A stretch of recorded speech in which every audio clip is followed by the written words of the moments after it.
Not too bad. How are you guys doing? Great coverage, by the way. Thank you. Yeah, we kind of ramp it up each year. I'm not sure I can do any more coverage than I'm doing right now.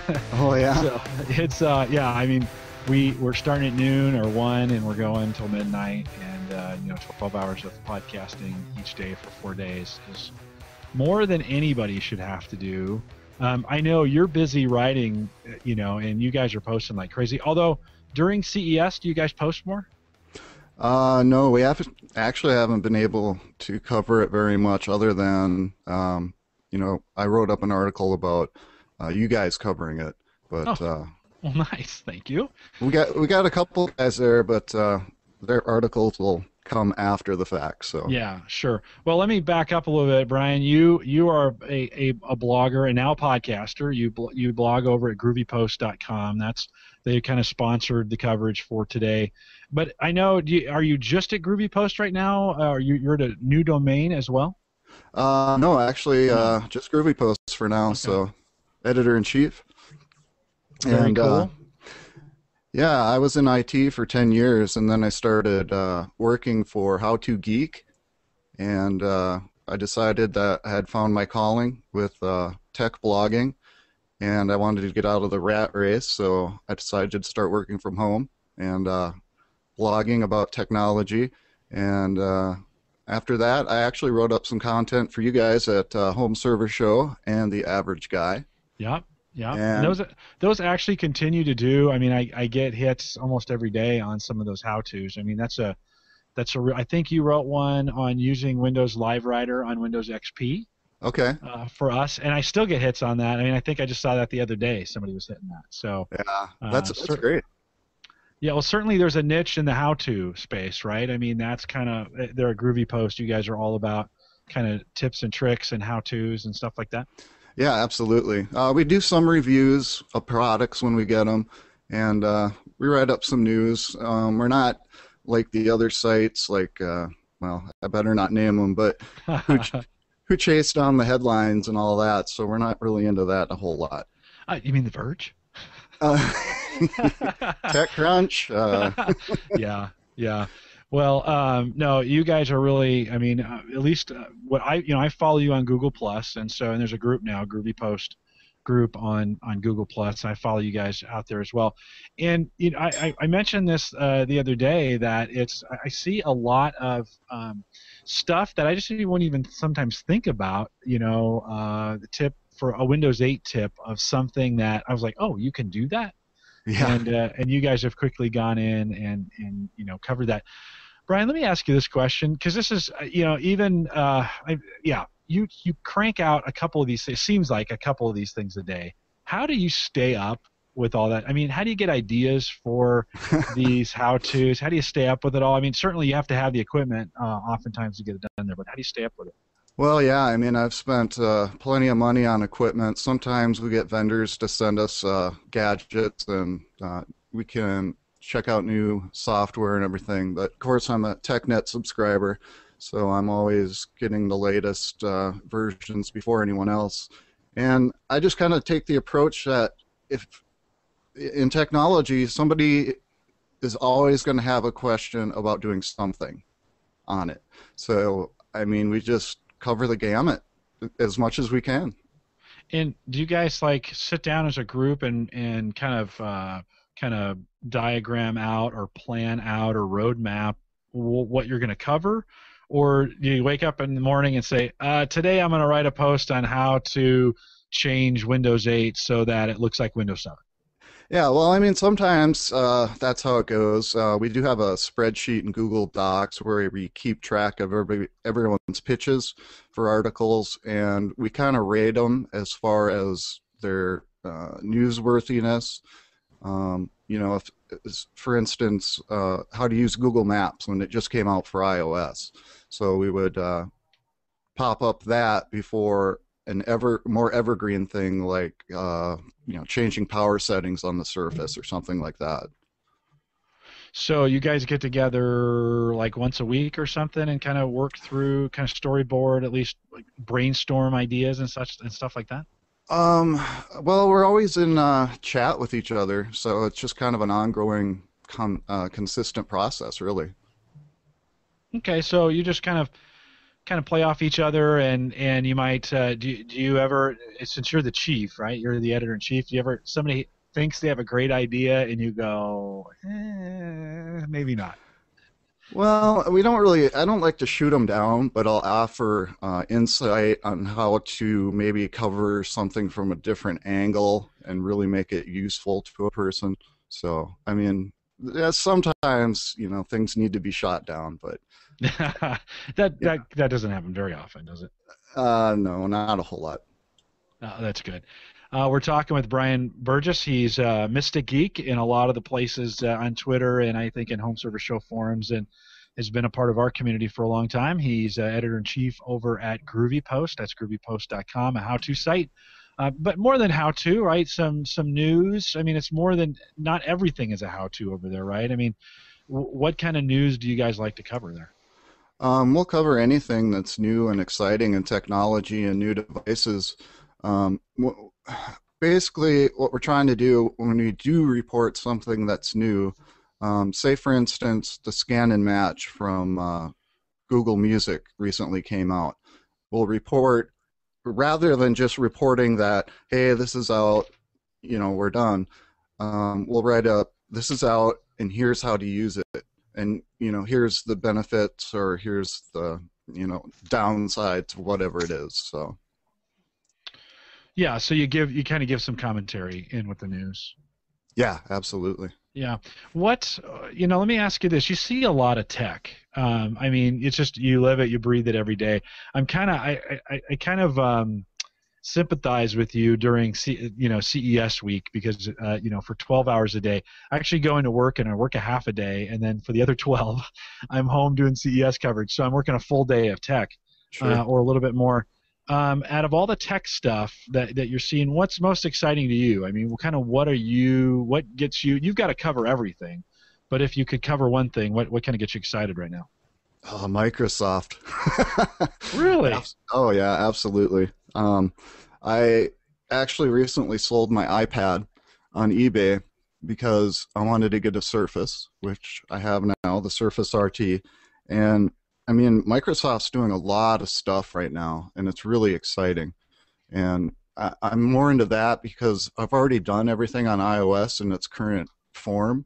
So I would rather, jump into all these new Microsoft Surface services and the Surface and the new Windows 8 and everything like that. But it's like you get so ahead of the curve, people like us, because we're always up on the latest greatest, and it takes a while for people to start caring, I guess, about the new technology.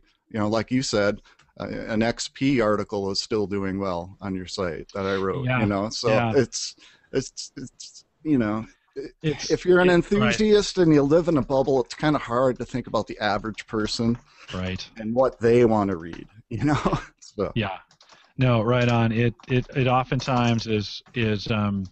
Hey, Paul, can you do me a favor? Can you mute for me? I'm hearing you typing. Sorry. Um, Absolutely. Thank you. Let's see. Okay, so you got the Surface. What's the most exciting thing you're seeing on the Surface, or as you've looked at that, is there one thing you go, oh man, I'm glad I got this? I really enjoy the Play 2 capability of it. I'm lucky enough to have the Xbox 360, but um, the Play 2 feature in Windows 7 Media Player allows you to stream to more DLNA devices than Windows 8 does now. Windows 8 now has to be a certified device. Although I'm still able to get it to work, it doesn't work properly.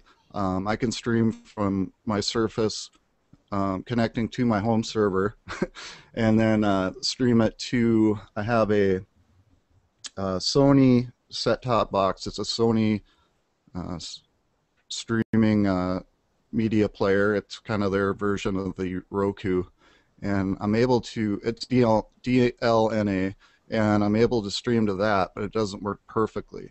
So these Microsoft certified devices, we need more of them. Yeah, yeah. Well, DLNA has been one of those promises that it just hasn't really worked very well, at least in my opinion. It's out there. It's supposed to work. It's supposed to put all these devices together that aren't supposed to work together. But it still seems like it's not working as well as it should. Would you agree or disagree? Well, that's the thing. I want something that's universal. I mean, Apple has their ecosystem with AirPlay, but it doesn't work with any other devices. DLNA was supposed to solve that. Now we have Miracast that's developing, so it's kind of hard. It's almost like the fight between Blu-ray and what was it, HD DVD, and everyone's Right. trying to be the dominant wolf in the pack. So Yeah, and eventually somebody has to win. I think we're still a little ways away from that day, but it still is a little iffy getting your TV to talk to your stereo, to talk to your phone, to talk to your, your devices, your tablets, all that other stuff. I still think it's a little rough. yeah, especially with Android doesn't work well with Microsoft. Microsoft doesn't work with Apple, of course. There's some hacks you can do with Android devices to get them to talk to an Apple TV, but yeah, I mean, I just wish everything was universal. It's kind of Yeah. like iPad, not having a micro USB port. Is that the one? Yeah.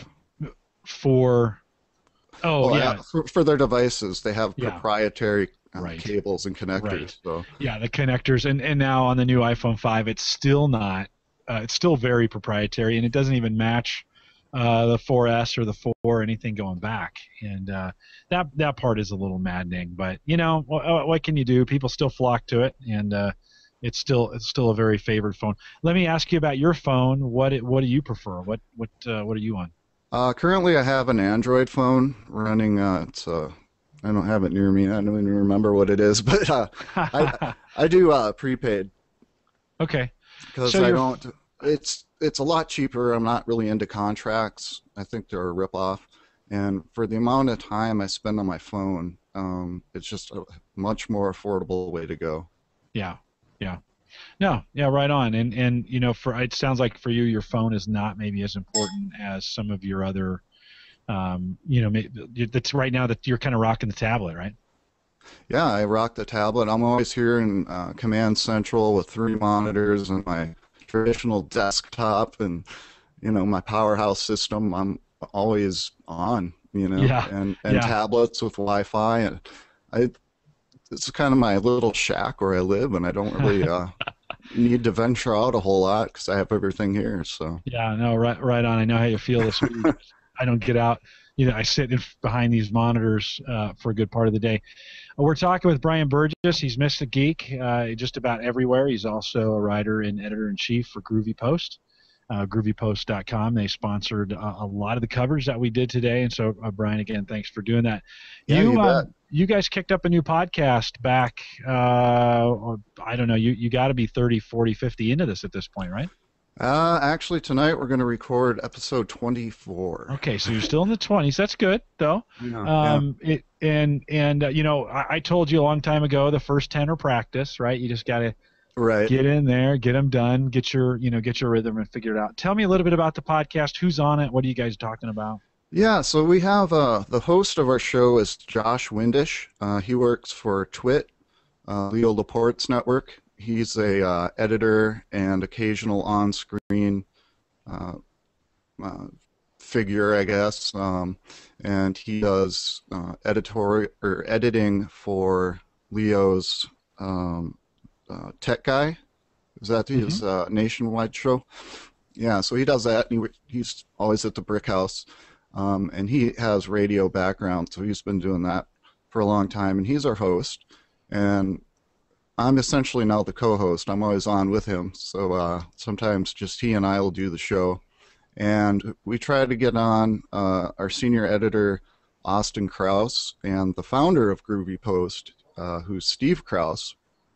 And usually we try to get those guys on, just due to schedules. Not everybody can always make it, but yeah. And what And have you we learned? try. we talk about basically current events, or not current events, but current tech news, kind of what we're using in our daily lives, our opinion on technology that's coming out, or kind of our commentary on what's going on in the world of tech. And then we always have a how-to tip of the week to end the show. And well, that would make sense, right? Based on what you're doing with Groovy Right. Post, that's a Yeah. great idea. What have you learned? What have you learned in the last 25 podcasts as you put that together? Certainly, podcasting is not an easy thing to do. What have you learned over the last 25? Ah, wow. That Google Plus really pisses me off. I mean, every week we log in and there's some new change and things aren't where they're supposed to be. I had problems getting my mic here to work when last week it worked, perfectly. We started off doing them on Skype, and then we moved to Google Hangouts, and I just think that having that interaction between each person and being able to see each person really provides a lot of continuity, or a better flow to the show. Yeah, So I'd yeah, agree. It does I change. really like the video aspect of it. So Yeah, it changes the equation. I mean, if you look, I think I've got us outlined here. Yeah, if you look at the Hangout tonight, there's well, Dave's in CES, so he's in Vegas, and we actually can pull him in live via Skype. So I did a little trickery with that to make that happen, and then one, two, three, four, five other guys in here, and it's a great opportunity to kind of collaborate. And we do this a lot, and Google Hangouts were just a great way to get that done. You know what? I didn't ask the name of the podcast. So what's the name of the podcast? And if folks want to listen to that, how do they find it? the name of our show is called Tech Groove, or The Tech Groove, and it's at groovypost.com/, Tech Groove. And we do them live, but because we never do them on time and our schedule's so crazy, it's not easy like you guys have a set time, or Yeah. everybody knows to gather and you're on. But, like Josh and Steve, they live out on the West Coast. Our other regular senior editor is in Washington, D.C., so getting the times configured correctly is a lot of problems a lot of times. But Yeah. we we're on Stitcher Radio, iTunes, of course. Both of those are the audio versions. Josh records a local audio version and produces that and mixes it up really nice. And then we publish out the Google Hangout on YouTube, which you can find at youtube.com/GroovyPost. Yeah, Brian, that's one of the things I learned early on is I had to set a time and I had to stick to it. Otherwise, Yeah. you never. It's impossible. You kind of got to set the expectation. We are going to do this day at this time, because it's like herding cats, right? I mean, getting everybody together. On my show, I've got two regular hosts, and then most of these guys that are in here tonight are some kind of rotating hosts that are in there. And so we just said, hey, it's Thursday nights, 8 o'clock. Be there, and if you can't, I've got enough regular folks rotating through my podcast that somebody's got to take the night off. That works, Sure. as well, for them to come in. But yeah, that was really important. We just said, hey, this is what we're going to do, and congratulations to you for getting some West Coast guys. Those I have not, for the most part. I have, with the exception of Jay Moore.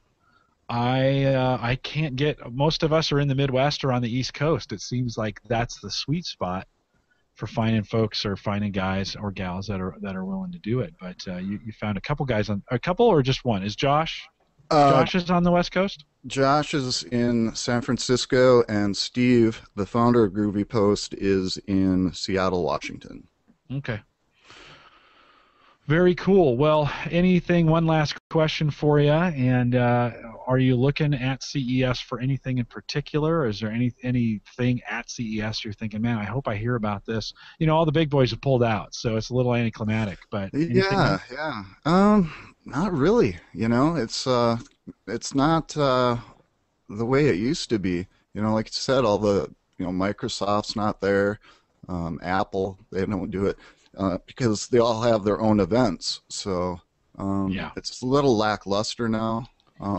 There's not really anything in particular, but it's just, when I do see something, it's like, oh, hey, cool. Yeah. I'd like to Yeah. see, what was that? You guys were looking at power line or Wi-Fi over power line adapter. That looked Yeah. really cool. Who was that? Started with an E. Anybody remember? If you're in chat, you can drop that in. If you're not, if you're here, just unmute your mic. And I can't remember, but that's some ridiculous throughput for that, for those power line bridges, right? They were a bridge. Yeah, yeah, and power line adapter technology has actually come a long way, from what I understand. So No, I still don't trust it. I'll be yeah, honest. it's kind of like that thing I think about, but it's just like, Yeah. not quite sure yet. So Yeah. No. Yeah, I have a hard time plugging that thing into my wall and thinking, because I think, man, that power is going to just screw up that data. I don't know. I don't know why. I'm sure it's wrong.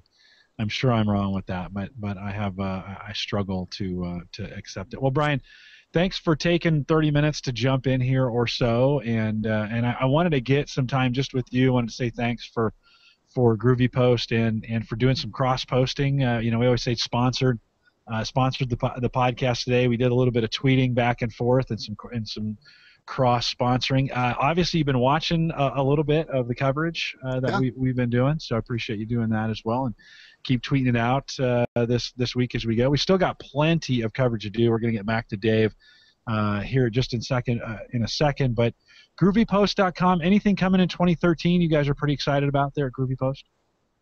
a lot more Microsoft coverage. Okay. A lot more on that. A lot of Surface coverage and home networking, and I'll continue with the multimedia, home theater, PC type stuff. So. Oh, cool. Cool. Oh, I Well, also just wanted to mention too, you can hop into, we have an answers forum. It's kind of like the format of, I can't think of it right now.